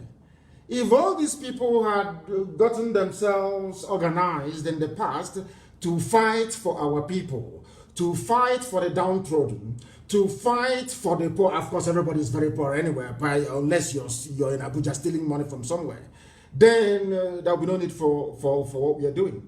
But they see what is going on. I'm just reading now, as part of the commentaries here on Facebook, that a woman was hacked to death yesterday in Anambra. You see such a thing and you keep quiet and you claim you're a leader, you claim you're sociocultural, whatever, you claim you're apex this and apex that. What utter garbage is that? People, I don't know where we got all these stupid ideas from. Somebody is occupying a position, maybe as a traditional ruler, as a politician, and is a leader. Because of that, you will see the idiot wallowing in idiocy, and you keep quiet. You said because they are holding a position. What sort of stupid position is that? That is why you are there in the first place, to protect the interest of the people. As a caller asked previously, have you not heard what Abaribe has been doing on the floor of the Senate? Has he got any backup? You see, they said they're doing very well. Nobody should talk about marginalization. You're not being marginalized. Everything is okay. But you're living in Abuja. Now that erosion is carrying everybody away, even Madonna in Okeja. Madonna in Okeja is about to be cut off from the rest of the world. What is going on? Doesn't mean we don't have engineers who can fix it. People see evil and they support it. I said to people every time that this very generation of IPOB, we are not like any group of black people. If you go to all over Africa, you see collection of black people wallowing in idiocy. They cannot provide drinking water for themselves. They are waiting for UNICEF. They are waiting for Oxfam. They are waiting for Save the Children. They are waiting for Action Aid. These are grown-up people. It cannot be that way in Biafra land. We shall take responsibility. The same thing today that we know that Facebook is doing every blessed time that we come on air. They try to do their nonsense. The fake problem, the technical glitch to be suppressing down the number of listeners. Do you think that we are going to allow Facebook to continue in Biafra land? Of course not. We have to find our own. That is how life is. People must understand that this very generation, this very period that we're living in is about time for people to stand up and be counted and remain on the side of the truth. The thing with black people is that they are so foolish. They think sometimes that, let me be an opposition voice at least. That way my name could be heard. You know that stupid monkey, the way that a baboon reasons, that is how they reason. But not this IPOB. We shall speak the truth every blessed day. Every blessed day we shall speak the truth every day. I have a caller who happens to be on the line. This caller is on WhatsApp. Your name and where you are. Please, your name and your question, if you may, please. Mazi, good morning. Good morning to you.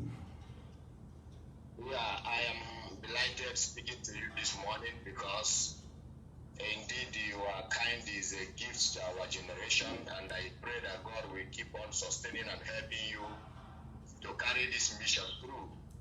Yes, sir. Really, my name is Okechukwu Okoye. I'm from Abu, Enugu State.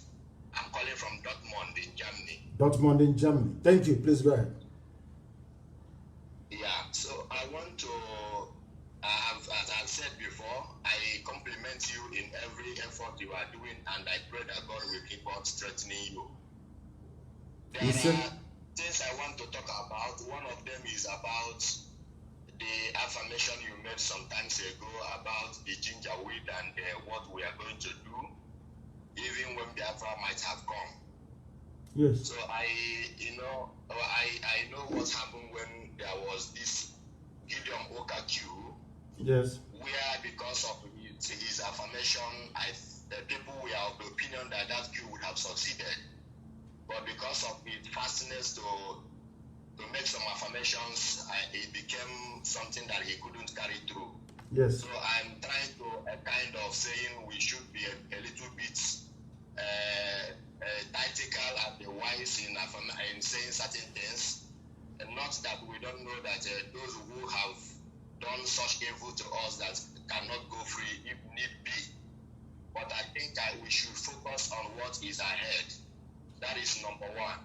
Then another thing I want to say is about Enugu on Enugu Watch Express and Onisha Express, the money you are talking about that Ohanete collected, because it is always good. I love IPOB for honest. I love IPOB because they are matching every argument with truth, and truth is always what can set us free. So this, I remember when Jonathan was in power, Jonathan said that all the state governors should build their federal roads and collect money from them. It is really unfortunate that in our own section that none of our governors took that advantage. Recently, the current Jibril or whatever his name is in Asorok has also requested for money to refund for states that have carried out federal roads in their locality. So now I am now saying, how do we believe that Ohanese or whosoever have collected this money for the road that we didn't see them build?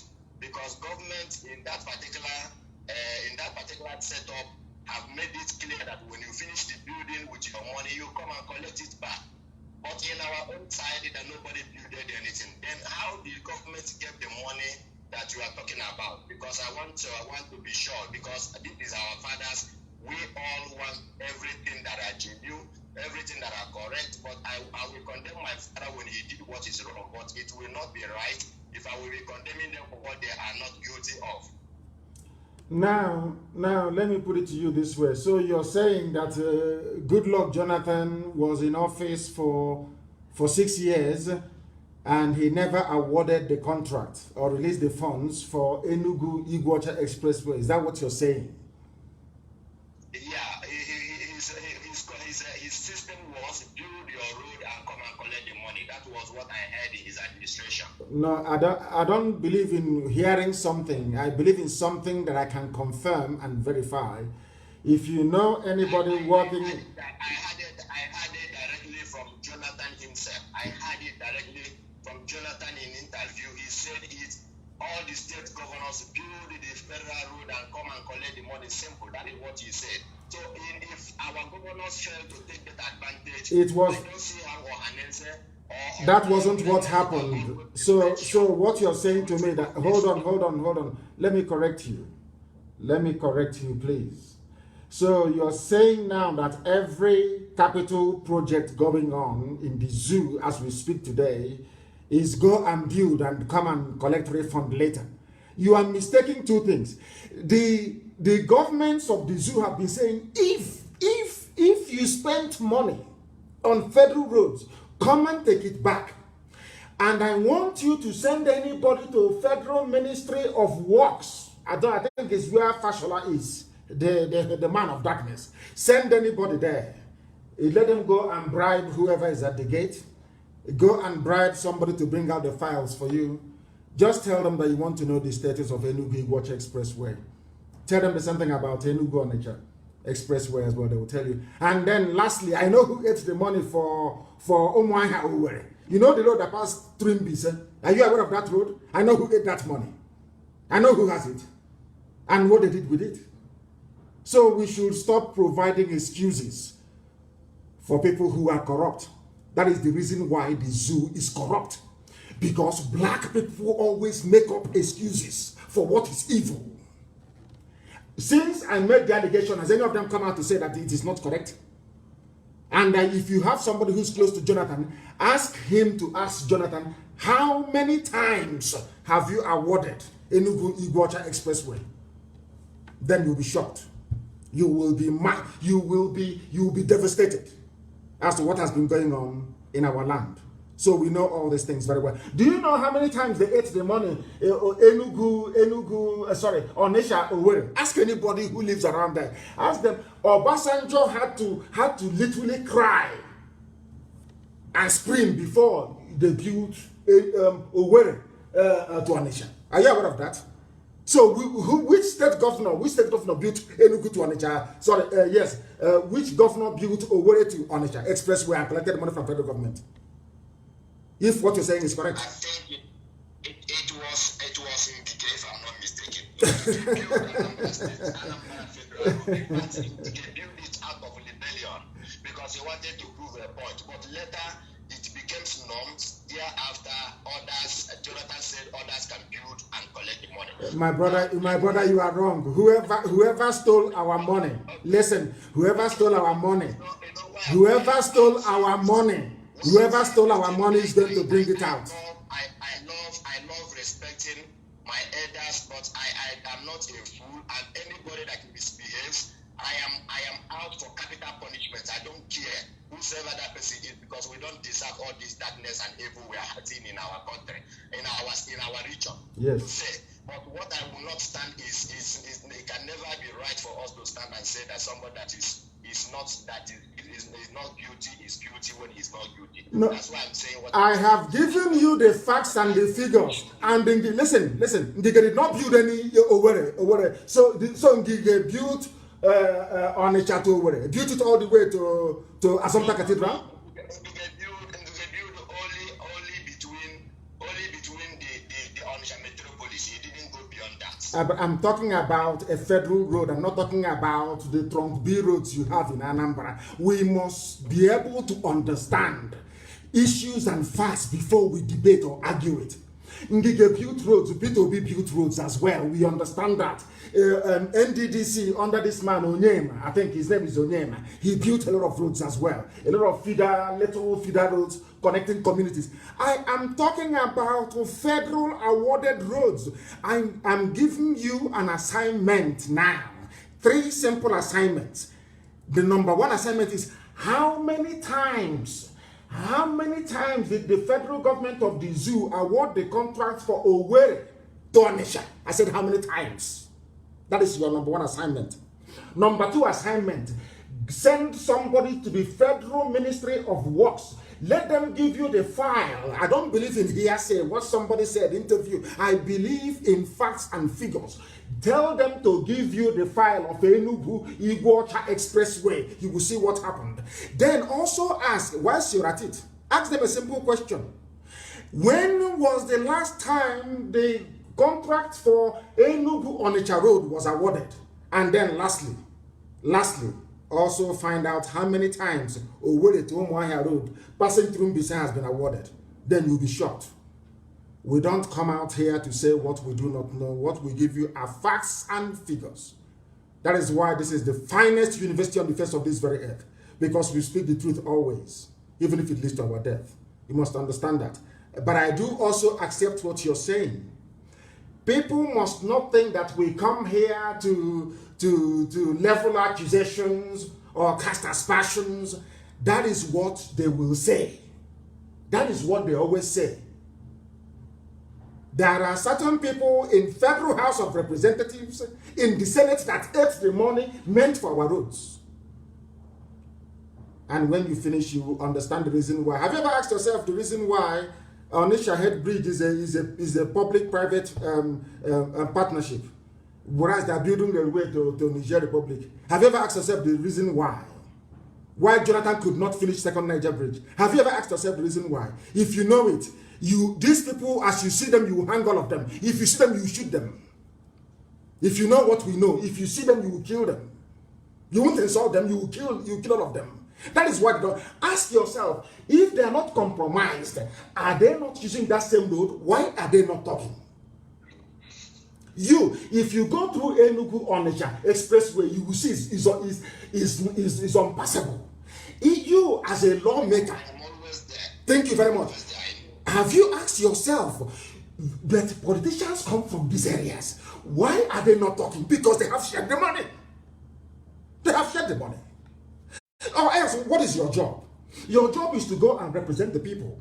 And the roads leading from one part of your constituency to the other is not passable, and it's a federal road. It is a federal road, and you cannot talk. Hey, come on. That tells you all you need to know. But I do accept your points that you have made. And thank you very much, and remain very resolute and determined. Thank you very, very much. We have another caller who happens to be on Skype. This caller on Skype, can you hear us? Hello? Yes, please, your name and where you are, please. Hello. My name is Paul Omubiko. And where are you calling from? From Barcelona. Thank you very much. Please go ahead. Yeah. Omadike, words are not enough to say thanks to you. So now, my question is, we know already about the saboteurs, Ohaneze Ndibo, Eastern governors, and every other person. So, my question is, Bianca Ojukwu, what is her contribution to this struggle?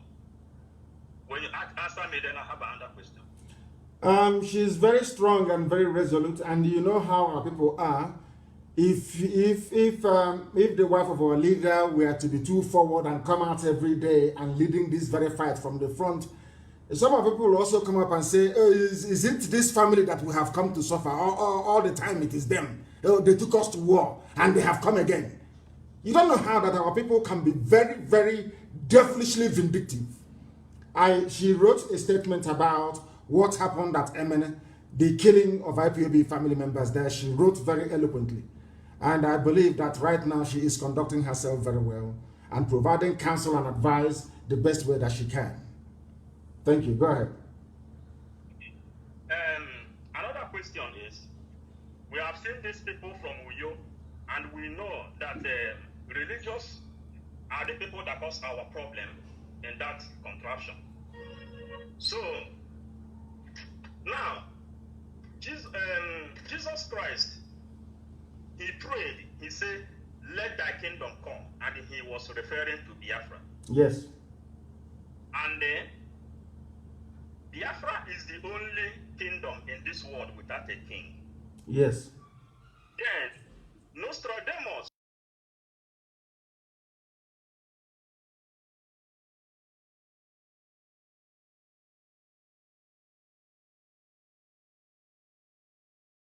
that Biafra will not have a king. So what I want to ask is, Biafra will ever have king in that kingdom? No. Jesus Christ prayed for. No. God is the king. The same way the Israelites were before they asked for Saul to be made, before they asked for king and God gave them Saul. The same way we were without a king, because Chibweze, that is who we are. We are Republicans by nature, and we are going to run a republic where power will reside with the people. There will be nothing like a king. Every position, people can call it king, Igwe, Eze, Mainabo, Obong, or whatever it is, but that very stool, that very office will be voted for by the people. Because if you don't vote for it, if you allow it to become hereditary, you are no longer running a republic. That is how learned we are. We know the meaning of a republic. We know the meaning of a place where a sovereign is in absolute control, or a monarchical system, or a feudal system. We want to run a republic, the same way our ancestors did before the white man came with his warrant chief nonsense. Go ahead. So, I have contribution to do, because we know the ignorance of our people. Our people really lack knowledge, which is the black man, the COG. So, but there is a way in the Western world how they used to treat with this kind of people. Any day Biafra is restored, we know that a lot of hereditary Nigeria, people are still living with this kind of genetic sin. So, I think my suggestion is, we have to build what they call this rehabilitation centers in every province, so that people will go there and learn of things. People from the zoo. Drive are there, but people have to go inside the rehabilitation where they have to rehabilitate themselves and they come out from that place. Reason like contribution. Thank you very much. Your line is cutting. Your line is cutting. I have no idea why. Can you hear me? Yeah, I hear you very well. Thank you very much. What you're saying is correct. We are going to have, as I've said before, we are going to have centers where common sense will be taught, where people will be taught how to reason. Because the way that black people reason is the reason why we are in a mess. I have asked people this question. Before you come out to say anything about what we do and how we do it, ask yourself this question. How many universities, let me ask you, how many universities are there in the zoo? In the Zoological Republic of Nigeria? How many universities? Just a guess. I'm not asking you to be accurate. Give me an idea. Sorry? No qualified university is found in Nigeria. There is no qualified university in Nigeria. But people come out with certificates every blessed day. And the same people, their peers, or should I say their counterparts elsewhere in the world, they build rockets, they invent things, they make things happen. The same graduates that you have the same number of graduates. In fact, let me make it the whole of Africa. And what is happening? Nothing. People graduate and they have no jobs to go to. People are unemployed. People are scavenging. You finish school, you go and buy keke napep. And you're telling me that you're normal as a graduate. So you're telling me that your parents suffered and scraped and sent you to school to come out and be driving keke napep. And you are not ashamed of yourself. And some of these people, they come out and they are supporting those who have made their life a misery. That is what I don't understand about black people. That is something that it defeats me. I cannot understand it. Elsewhere in the world, there will be a non-stop revolution until things are done properly. But you will see somebody who is a graduate after going to school, of course, after doing courtesy in school, coming out and is now driving keke napep. And he will go and buy a second-hand Chinese phone and will be using it to defend those making his life a misery. That is something I can never understand about black people. I have tried to excuse all our inexcusable behavior. That is something I don't quite understand. Why would you defend politicians who have made your life? I can't for the life of me understand it. But it's only black people. And that is why we are black anyway. Something very, very deviant about us. Very sad indeed. I have a caller who happens to be on the line. This caller, can you hear me? Hear me? The caller on WhatsApp, can you hear me? Or is the WhatsApp line jamming again? Unbelievable. I believe it is. I believe it is jamming once again because the calls are too numerous. The calls are too numerous. The time now is approximately 13 minutes to the top of the hour. 13 minutes to the top of the hour. Let us go to Skype to see who is there. The caller on Skype, can you hear me, please? The caller on Skype, can you hear me? Good morning, Master. Good morning to you. Please give us your name and where you're calling from. In statutes, to be honest, that's a debate we're going to have in Biafra land. I don't believe in statutes at all. I don't believe in it. That in North Korea, and I'm taller than the Statue of Unity in India. Once I become the president of Biafra. Thank you. Please go ahead. Sir, you have to appoint the first president yourself because you keep talking about the brain of black people. You cannot underestimate stupid people in large numbers. If they vote the wrong person, maybe somebody that is making videos that want fame, I want to eat money. All those, it's our turn, evil mentality of a black man. All those stupid greedy men, blind men, both old and young. Sir, you have to appoint the first president of Biafra by yourself. I want to ask you a question. Go ahead. What is the requirements for to bid for the president of Biafra? I want to know the requirements.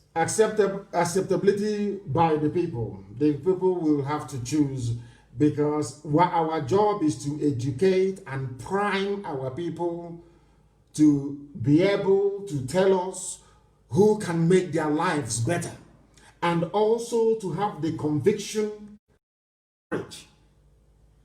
to remove those people should they perform very badly. These are the things we must be able to do.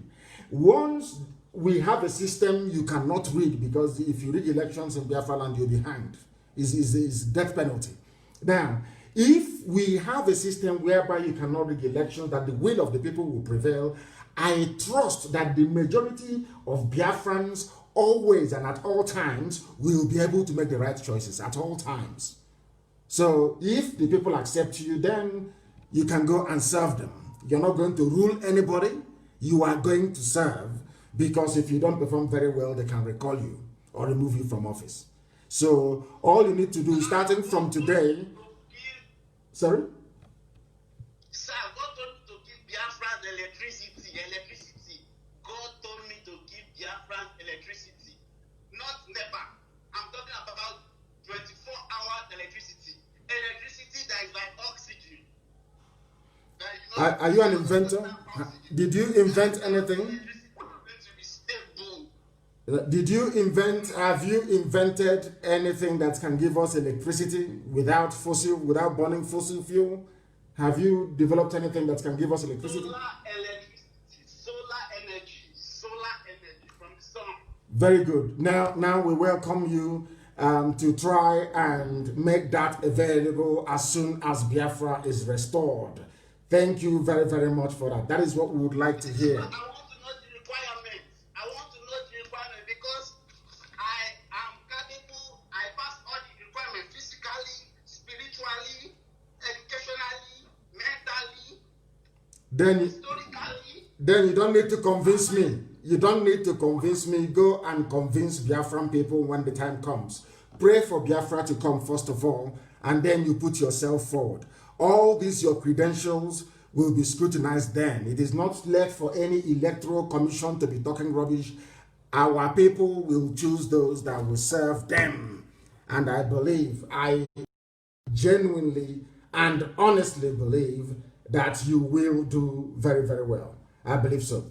The caller on WhatsApp, can you hear me? I can hear you, sir. Good morning, sir. Good morning to you. Please give us your name and where you're calling from, if you may. My name is Okechukwu Augustine. I'm calling from France. From France. Thank you very much. Imo State. Imo State. Thank you. Thank you. Please go ahead. Yes, sir. This is my first caller on this platform, sir. I've been following your program, watching what you are doing concerning our struggle, sir. Thank you. Continue to guide you. Yes, Anybody that want to plan anything against you will use the head to carry it, because there is nemesis on the ground. Yes, of course. I know. All the saboteurs and the rest of them. I've been watching all of them on Facebook. Different talks they are talking. There was a program I told Ikenga about in South Africa when Ikenga was in the program. I told Ikenga, forget about all these people. Leave them alone. Anybody that is digging pit or someone that did not dig pit for him will fall inside that pit, and that is how it is. He said, I don't know why we bother. There are always going to be idiots. You can't come in a society and you have people who are normal. As I have said before, the primary driver of the instinct of a Biafran is jealousy. That is why we're individualistic. Yes. That is the reason why we must be able to ask ourselves questions. Why is it that Abaribe has nobody supporting him? It's only him saying what we all want to hear on a daily basis. He is not a member of IPOB, but he has seen something wrong with how his people are being treated, and he's rising up to speak about it. No other person will ever rise up to say, I support what Abaribe is doing. It's out of jealousy. Look at him every time. It's only him that they eulogize. It's him that they adore all the time. It is in the nature of a black man. I have said this thing before. I have all my orientation, so to speak, I got from England, for instance. When I got to England newly, there used to be a program called the $64,000 question. Then after that, after many years, they now have the Who Wants to Be a Millionaire and all these quiz. if you see the way that people, you don't know the person answering those questions or attending to that very quiz, everybody wants them to win. And you get to work in the morning and you'll be wondering, and I spend time wondering, thinking to myself, why is it that white people, anytime we get to work, they'll be saying, he made a mistake or she made a mistake, I wanted him to win, I was rooting for him. And they are not even related. Compare and contrast that with the behavior of black people. As you are about to be asked the question that will give you $1 million. Hey, oh my goodness, oh, why not me? Oh dear God, he's not going to get anything. So tomorrow he will be a millionaire. And I've asked you before, why is it that when people are successful, you have another person from another compound looking for who to poison from that family? That is how black people are in this UG. Black, that is how they reason. That is how they have evolved. They have, listen, we have not genetically. My leader. Please go ahead. My leader, there is something I want people to know. That is the story of Jesus Christ and Judas Iscariot. Jesus Christ was not recognized when he was in the midst of people. It's when Judas Iscariot went and collected bribe from these people, and now there is no way these people can discover Jesus Christ. When Judas Iscariot now went to Jesus Christ and kissed him, that is when they discovered Jesus Christ. But at the end of the day, as he betrayed Jesus Christ, how did he end up? These people are inconsequential. What you're saying is absolutely right, and I agree with you completely. But I believe that we are spending inordinate amount of time discussing people who are irrelevant, quite frankly. And the reason why we discuss them is because, as I have said before, for us, gossip sells. It is part of that, a culture of gossip and recycling things that are irrelevant. What we must do and what we have done in the past and must continue to do is focus on the task of restoring Biafra. I have said this thing before, and allow me to also say it again, and I'll ask it by way of a question. During the war, are you telling me that Fulani soldiers did not impregnate certain women to give birth? Of course they did. You must understand that. Why is it that a sizable chunk of Anioma is saying they are not? Their parents are from Fulani Janjaweed. That is the way it is. So people, you cannot expect somebody that a Fulani man fathered to or more, then you want him to come and support what you're doing. Of course, he will support his parents' people. Of course, he will support one Nigeria. He will do everything he can to make the zoo viable. And that is what we are saying, that you shouldn't be paying attention to people who are non-entities, people who are inconsequential. I have a caller on the line. Do I have that caller? No, I don't anymore. I don't have that caller. We have come perilously close, I would say, or should I say in a nice way, we have come. Please go ahead. Yes, sir. Okay, sir. Please, I have 2 or 3 questions to ask you, but I want to follow you answer a little bit question for the guy that called and said their mother in the village are listening. They want to know why IPOB is the people to actualize Biafra. I have just 1 minute to put a little explanation on that. First of all, they're supposed to know who started Biafra for the first time. It's our leader from Anambra. He carried the cross, and the cross, the letter become so weight, he dropped. The second person came up from Imo State and carried the cross. At the time, he dropped. Now, the third person has come. Our people say, so you have come up to carry the cross, and you have chosen yourself to carry and to bear the insult from many people. That shows that IPOB is the people to restore Biafra for us. Are you with me, sir? Loud and clear. I can hear you loud and clear. The whole world is listening. Okay, sir. Now, he has to tell their mother in the village, the person that liberated the children of Israel from Egypt is a first son like you. I'm a first son also, I know. And God have a covenant with every first son. You have come with that covenant that God has, even no matter how upon how deep the sins of Cain is, but God did not kill Cain because he had a covenant with the first son. So as you have come up and carried this cross, it is only the simple way to address our mothers in the village that there's no any other person that can give us Biafra apart from you at the forefront with IPOB. That is my contribution on that side. Then, to my questions, I want to ask you, a governor in my state, Anambra, he said that the life of a Biafran worth of $1,150, and let me say $1,200. If a Fulani man killed a Biafran man in Anambra, that Fulani will pay $500,000. Please, I want you to tell us, how much is our life worth? How much is a life of Biafran worth? That is number one. Number two, as a police officer or as a security officer in Biafra land, can I be able to train my child or my children to up to the secondary school or university level? Because I know in the zoo, a police officer cannot take his child or their children to up to the secondary school level without indulging himself or herself in an illegal or bribe or whatever, and talking of university. So as a security officer in Biafra, are we going to be able to train our children up to university level? I will answer you. Then number three,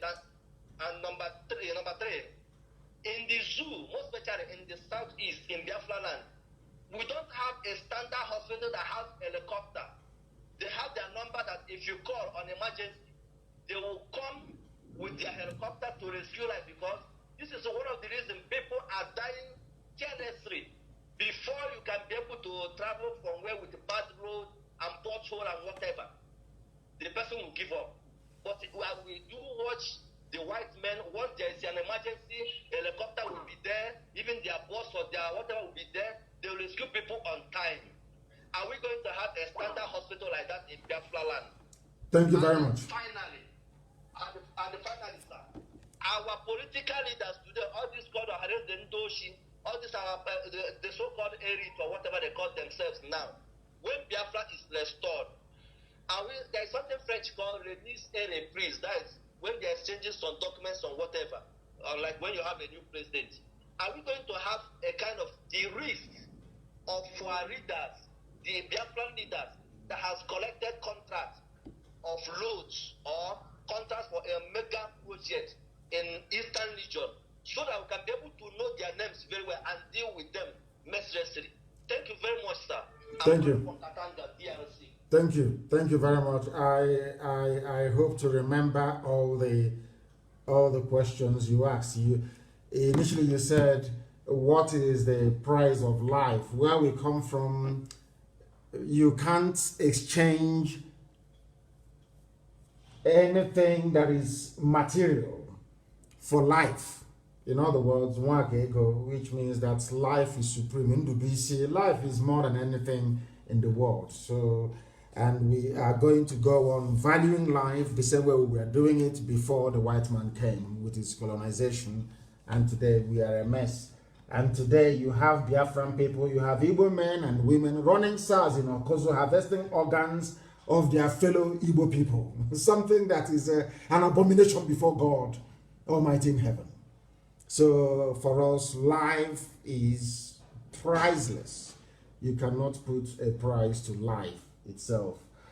And I think your second question was concerning if you're a police officer, if you are going to train your children to university level. Education in Biafra land will be free right up to university level. We have been agonizing as to how we are going to fund that. We don't want to remove the responsibility. People will go to colleges and to universities with students' loans. When you finish and you come out, you can repay if your parents cannot pay for you. There will be bursaries, there will be scholarship. We're going to do all we can to make sure that education is accessible for each and every child that needs it. Mind you, education will be compulsory up to the age of 18. then they can now branch off into whatever discipline or endeavor that takes their fancy, but education will be compulsory and free and qualitative at the same time. And also, you talked about hospital. We are going to build world-class hospitals, and it will be a rule in Biafra land. Even if you're a politician, you will go to the nearest hospital to you. You will not go outside your constituency or where you are to obtain treatment. You will go to the nearest hospital to you to go and receive treatment. Then that will make you have the incentive to invest in your local hospital. That is absolutely vital. And I think the last one you mentioned are all these people that looted funds and stole money. Of course, they know they're in very serious trouble. They understand that. We are going to have a scrupulously clean society. Very, very clean and very neat. And nobody is going to mess it up. That I can assure you. All these, because I'll be DNA testing.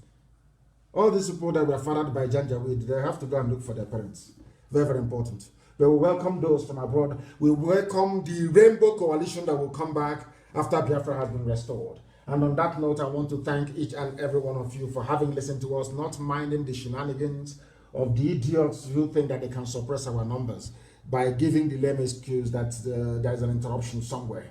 We are unstoppable. It doesn't matter what the enemies do. It doesn't matter. Not now, not tomorrow, not ever. We are unstoppable and Biafra is coming. That is why to us, Biafra is a religion. And here on Radio Biafra, the finest university on the face of this very earth, is where we worship. Because Elohim Chukwukika is our God in heaven. We don't fear any bagger on this very earth. We are here to speak the truth, and that truth shall set us free. I thank you all very much for listening this morning. And until Sunday evening, 7 p.m. on Sunday, from me, from here, good morning.